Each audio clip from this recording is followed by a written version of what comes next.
Growing up, my family and I were not globetrotters accustomed to the glitz and glamour of Milan or Paris. Neither did I desire to tour the continent as part of a graduation trip despite being an English literature major. My upbringing ingrained in me the idea that Europe was a luxury I could not and did not want to afford. The furthest my family had gone was down under to New Zealand, which even then was a singular trip my parents had scrimped and saved for, an exception rather than the norm. Given my overall ambivalence, a trip to Switzerland was therefore an unexpected journey, but one I would not regret as a shutterbug.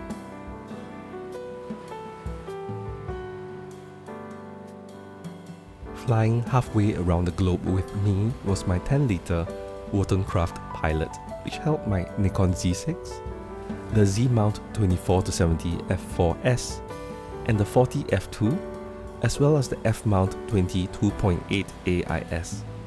The 40 f2, however, saw relatively little action, as it was far easier to remain inconspicuous shooting streets with my Pixel 6. Let's see if you can tell with certainty which piece of glass made each shot. Long exposures were either handheld or done with the help of the Ulanzi MT-33 flexible tripod. For the rest of this video essay, I want to share two notions that were consistently on my mind as a relatively less travelled Singaporean. Do note that I won't be having any form of commentary on the photos taken or the places travelled to. You may wish to ask for more details in the comments since the pictures are all numbered. And yes, I'm aware that sensor dust is visible in a number of shots.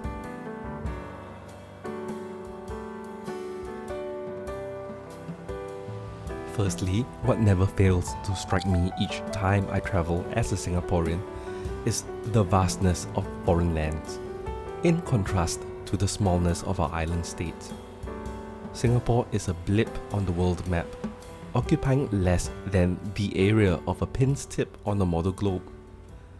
In addition to being dwarfed in terms of landmass, our local poets have also lamented just how manicured our garden city is with its orderly streets and pygmy parks. My friend who harbours the intention of migrating also dreams of being surrounded by swaths of unspoiled wilderness, hiking in the coolness of the Alps rather than drowning in the tropical heat and humidity of our concrete jungle. That being said, with Singapore's industrialization of the 70s and 80s in the rearview mirror, much has been done to re-green the island. The vision of being a garden city was introduced in 1967 and has recently been reimagined. We dream of being a biodiversity model for others as a city in a garden. Hey, I mean, we got some screen time in planet Earth too.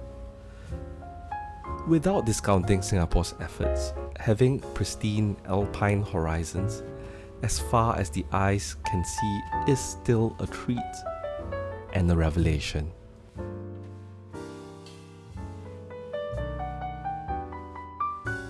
The second thing which struck me was how old Europe and Switzerland feel as compared to the relative youth of Singapore as a nation-state.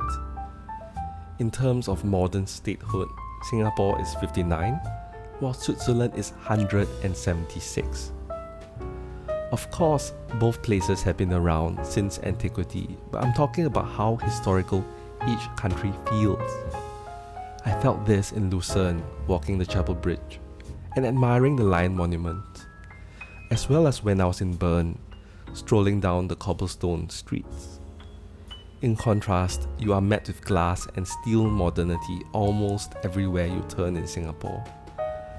The fact of the matter is that with our limited land space and competing land needs, the preservation of sites and monuments can be an uphill battle. While we do have several 19th century temples, churches, and mosques, tourists are far more likely to note the ubiquity of our copy and paste shopping malls. I grew up studying the founding of modern Singapore as marked by the arrival of Raffles in 1819 and the checkered history of British colonialism. In the textbooks of my youth, Singapore pre-Raffles was always portrayed as a sleepy fishing village. The history predating the arrival of the British was always brief and bordering on the mythical, like the tale of Sang Nila Utama, who founded the Kingdom of Singapura in 1299 after his lion sighting. Well, since my days in school, historians have dug deep, both literally and metaphorically, to move beyond an Anglo-centric self-understanding. Pottery fragments have been unearthed at Fort Canning following an archaeological excavation, and the National Museum now highlights how the Malay Annals has records of Singapore dating back to the 13th or 14th century. The history syllabus in schools too now has more focus on the pre-colonial centuries.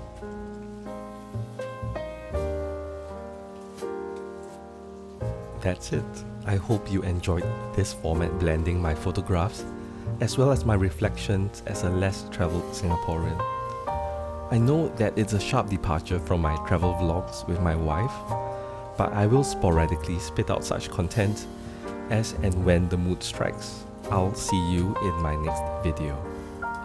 However, don't be in a rush to leave yet, as there will be more of my favourite photos taken in gorgeous places like Vevey, Montreux, Deutschland, and St. Gallen.